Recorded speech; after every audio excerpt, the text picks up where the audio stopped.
стать профессионалом и найти достойную работу. С таким желанием приходят абитуриенты в Республиканский агропромышленный техникум. Ветеринария, механизация сельского хозяйства, производство и переработка сельхозпродукции.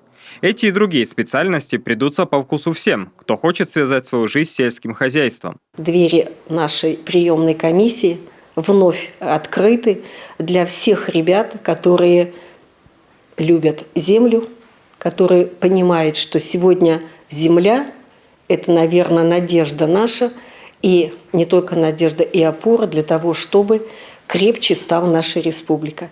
Большинство выпускников находят работу по специальности. Несомненно, сейчас работодатели выдвигают высокие требования к опыту молодых специалистов. На базе техникума функционирует ветеринарная клиника, центр профессиональной квалификации, открытая региональная площадка сетевого взаимодействия, учебные классы, оснащенные современным оборудованием по последнему слову техники. Студенты участвуют в региональных и всероссийских конкурсах профессионального мастерства, подтверждая свой высокий профессиональный уровень. В этом учебном году я стал победителем регионального чемпионата WorldSkills Россия. И я не жалею, что поступил в этот Коми республиканский агропромышленный техникум. Документы на обучение приемная комиссия будет принимать до 15 августа. Техникум приглашает выпускников 9-11 классов, а также тех, кто хочет освоить востребованную профессию на рынке труда.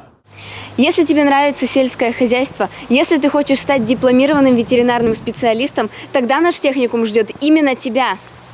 Павел Королев, Вячеслав Беспалов, телеканал Юрган, Сыктывдинский район.